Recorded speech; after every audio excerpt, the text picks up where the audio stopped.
How's it going, everyone? As always, God bless you and thank you for being here. I'm Gage and this is Candy Coral Aquatics.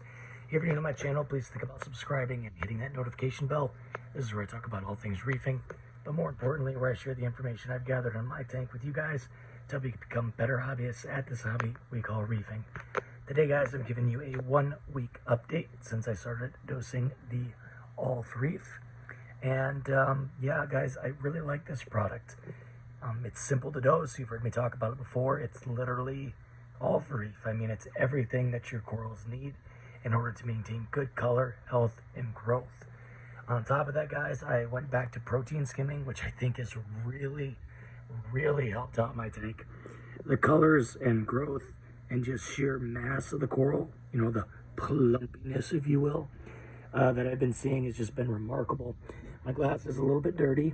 I didn't scrape it off before the video because I didn't want the polyps to close up, you know, from the scraper going by. That way you guys could kind of see and appreciate the colors and the growth that we're having. But yeah, guys, I'm really, really happy with the product. I'm really happy with the results I'm seeing. So if you guys are wondering, you know, why is it that, you know, you're getting the coral growth, you're getting the color, and you're getting like this plumpness, this fullness of these corals by dosing these products? Well, guys, as you know, corals need some basic things, right? They need alkalinity, calcium, magnesium, and then, of course, they need other trace, you know, major and minor trace elements as well. So when we're able to provide all of that in a stable environment, that's when we get our best colors, our best appearances, and, of course, our best growth. I still do have a little bit of an algae issue, but my fox face is doing a really good job at cleaning that up. There's still quite a bit in here. You know, the frag rack in the back of the wall, like I mentioned before, has got that algae growing on it, but he is doing a really good job of getting rid of it. That green stuff back there, that's not algae, that's green star polyps. It's this stuff here that you can see kind of waving around on this frag rack that I'm having an issue with. Coral coloration, again, like I said, I'm very, very happy with it.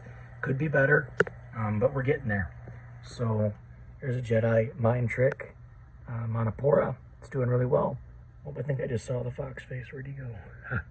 Oh, there he is. He's coming out. He's hiding back there in the shadows. My son named him Prickles. He picked him out. He said, "Yeah, that's the one I want. He's a little cutie. That's what he said." And his name is Prickles, I guess. So, anyways, Prickles is doing good. Here's my torch coral, nice and happy. So I want to take a moment to talk to you guys about flow also. It's something I've talked about in the past. But luckily enough, I was kind of able to nail it to the floor finally in my tank. And, you know, I used to have, I still do have 2 pumps in this tank. But one used to be over here, and then the other one was over here. The other one was right here in the front. I had one right here in the front, which was the AI Nero. And then I had one in the back, back here, which was the Ecotech MP10. I've since placed both of them on the back wall. So there's the MP10 and then there's the AI Nero. And with them both being on the back of the tank, blowing forward, it's churning the surface of the water perfectly, in my opinion. You know, we're getting that nice turnover, that oxygenation, that ripple effect, so we're not having any scuzz build up on the top of the water, and we're getting good gas exchange.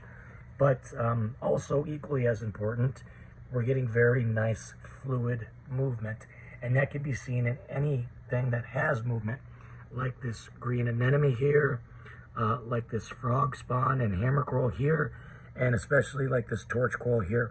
So guys, if you have corals like this, any type of euphilia or anemones that have a waving motion or that have some, let's say some movement to them, that generally have some movement to them when there's flow, that's really going to be your best source, your best indicator for how well your flow is doing.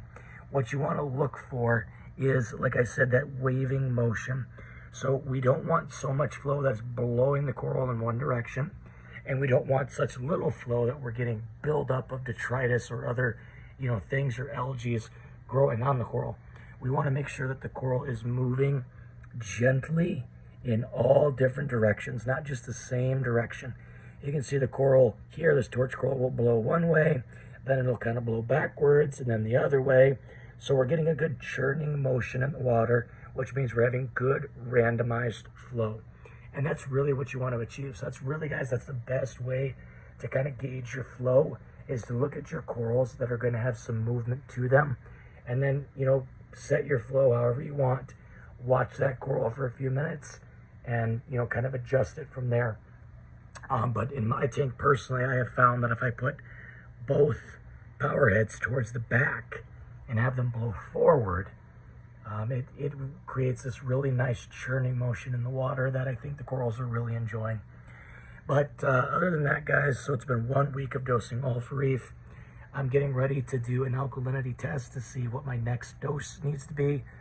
Today is, what is today? Today is Wednesday, right? Wednesday.